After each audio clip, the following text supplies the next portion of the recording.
एक केस जिसको सॉल्व करने में पुलिस को 28 साल लग गए। हाल ही में नेटफ्लिक्स में रिलीज हुई मलयालम फिल्म अन्नेसिपिन कांदेथम, जो एक कैथोलिक नन अभया की मर्डर मिस्ट्री के ऊपर आधारित है।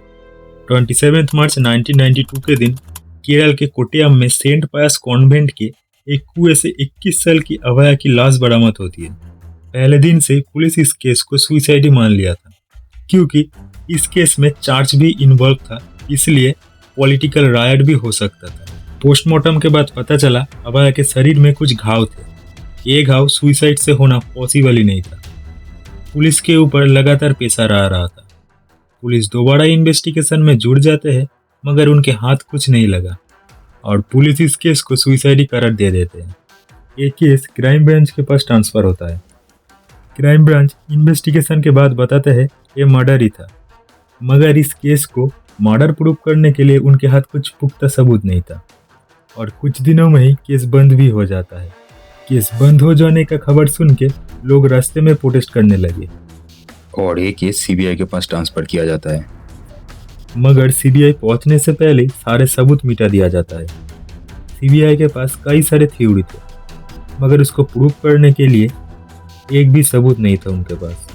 सीबीआई अपनी फाइनल रिपोर्ट पेश करती है केरल कोर्ट को, मगर कोर्ट ये रिपोर्ट रिजेक्ट कर देता है। केरल कोर्ट चाहता था मामले का अच्छी तरीके से जांच हो और असली कातिल सामने आए। इस बार केस ट्रांसफर किया जाता है स्टेट सीबीआई के पास। इन्वेस्टिगेशन में सभी थ्योरी को क्रॉस एग्जामिन करने के बाद एक पॉसिबल और रियलिस्टिक थ्योरी सामने आता है। इसके मुताबिक अभया एक दिन एक पादरी और एक नान को एक साथ देख लेती है और दोनों ने मिलकर उनको मारा और एविडेंस भी टैम्पर किया।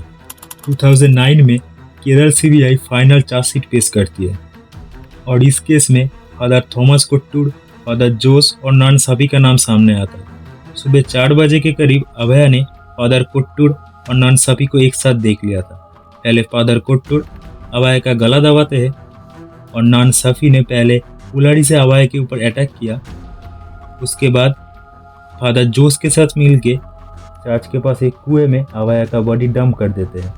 इन तीनों ने अभया के फैमिली को अभया के बिगड़ते हुए मानसिक हालात के बारे में भी बताया था, अपने क्राइम को छुपाने के लिए।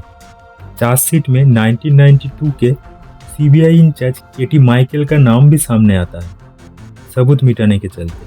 और 150 गवाहों का नाम भी चार्जशीट में था, मगर इनमें से कुछ मर गए, कुछ अपने गवाहों से मुकर गए और कुछ इतना बुरे हो चुके थे कि कोर्ट में आना भी उनके लिए पॉसिबल नहीं था। इनमें से एक गवाह राजू, जो उस दिन चोरी करने के लिए गया था और अपनी आंखों से सब कुछ देखा था। ट्रायल के दौरान राजू को कई बार धमकी के साथ पैसा भी ऑफर किया गया, मगर राजू अपने स्टेटमेंट पर अड़े रहे। 2016 में केस चलते चलते अभया का पेरेंट्स का भी डेथ हो जाता है। 2018 में सीबीआई इंचार्ज केटी माइकल को अरेस्ट किया जाता है और फादर जोस को सबूत के अभाव में रिहा किया जाता है। 2019 में फादर थॉमस कोट्टूर और नान साफी को लाइफ इम्प्रिजनमेंट का सजा सुनाया जाता है। 28 साल बाद नान अभया को जस्टिस मिला था। इस केस में आप अपना राय भी दे सकते हैं कमेंट में, और ऐसे ही ट्रू क्राइम डॉक्यूमेंट्रीज के लिए सब्सक्राइब करें इनह्यूमन्स को।